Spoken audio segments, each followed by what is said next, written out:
அப்ப ஒரு இன்வெஸ்டரா எனக்கு என்னெல்லாம் சார் பெனிஃபிட் அப்படின்னு வந்து பாத்தீங்க அப்படின்னா, லீகலா நம்ம பண்ணக்கூடிய இன்வெஸ்ட்மெண்ட்டை நம்ம பண்ணணும். அது அந்த மாதிரி தான் பிட்காயினால பண்ண முடியும். அப்ப அது ஒரு சேஃபான ஒரு விஷயமா பார்க்கப்படுது. ஒரு இன்வெஸ்டருக்கு வந்து பாத்தீங்கன்னா இந்த ஒரு காயின் மட்டும் நீங்க இன்வெஸ்ட் பண்ணுங்க அப்படின்றது இல்லாம மல்டிபிள் காயின்ல இன்வெஸ்ட் பண்ணக்கூடிய ஒரு ஆப்ஷன் இருக்கிறதுனால அவர் பார்த்து அந்த அவருடைய இன்வெஸ்ட்மெண்ட் எங்க இருக்குன்றத எங்க வைக்கணும்ன்றத சூஸ் பண்ணிக்க முடியும். அதே மாதிரி அவருக்கான வித்ராவல்ல வந்துட்டு அவர் டெய்லியும் கூட எடுத்துக்க முடியும்.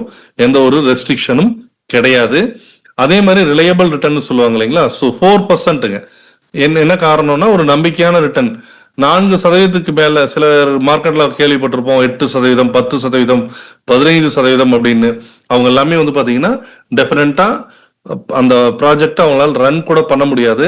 இவங்க 4% ப்ராமிஸ் பண்றதுனாலதான் லாஸ்ட் 4 இயர்ஸாவே இந்த ஆப்ஷன் வந்துட்டு அவங்க ரன் பண்ணிட்டு இருக்காங்கன்றது ஒரு சிறப்பான ஒரு விஷயமா பார்க்கப்படுது. அதே மாதிரி ஒரு இன்வெஸ்டரா நான் எப்போ வேணாலும் கேன்சல் பண்ணிக்கலாங்க அப்படின்றது மிகப்பெரிய ஆறுதல். என்னுடைய ஃபண்ட் அப்படின்றது எனக்கு எப்போ வேணாலும் எடுத்துக்கணுன்ற ஆப்ஷன்ல இருக்கிறது ரொம்ப சிறப்பான விஷயமா இருக்கு.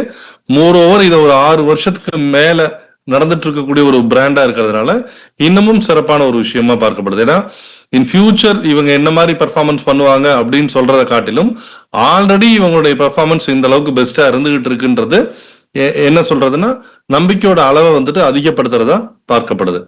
அப்ப ஒரு ஓவரால் ஒரு இன்வெஸ்டருக்கு என்னென்னலாம் விஷயம் தேவையோ அதெல்லாம் 100% பெர்ஃபெக்டா இருக்கக்கூடிய ஒரு பிளாட்ஃபார்மா பிட்காயினா இருக்கு. எஸ், அப்ப ஒரு இண்டஸ்ட்ரி எடுத்துக்கிட்டீங்கன்னா எப்பவுமே 2 விதமான வாய்ப்பு இருக்குங்க. ஒரு வாய்ப்பு என்ன அப்படின்னு வந்து பாத்தீங்க அப்படின்னா அதுல முதலீடு பண்ணி அந்த இண்டஸ்ட்ரி டெவலப் ஆகும்போது அதோடைய வளர்ச்சியை பயன்படுத்தி நான் பணம் பண்ணக்கூடிய ஒரு வாய்ப்பு. இன்னொரு வாய்ப்பு அந்த இண்டஸ்ட்ரியை கொண்டு போய் சேர்த்தக்கூடிய இடத்துல இருக்கிறது. ஸோ அதுதான் வந்து பாத்தீங்கன்னா ப்ரமோட்டர்ஸ்க்கான ஒரு ஆப்பர்ச்சுனிட்டி.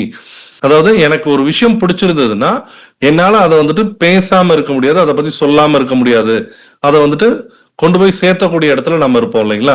ஸோ அதுதான் பிசிசி பிட்காயினா கிரிப்டோ கம்யூனிட்டி அப்படின்ற இந்த ஒரு ப்ரொமோஷனல் ஆக்டிவிட்டிக்காக வந்துட்டு ரொம்ப சிறப்பா வந்துட்டு செயல்பட்டு இருக்குங்க. இதை பொறுத்தவரையிலும் முக்கியமா வந்துட்டு கிரிப்டோல இன்னைக்கு எவ்வளவு பெரிய வளர்ச்சி எந்த அளவுக்கு சாத்தியமாயிட்டு இருக்கோ அதே மாதிரி வந்து பாத்தீங்கன்னா இங்க ஸ்கேமும் அதிகமாயிட்டே இருக்கு. ஸ்கேம் அப்படின்றது மோசடி சம்பந்தப்பட்ட விஷயங்கள்.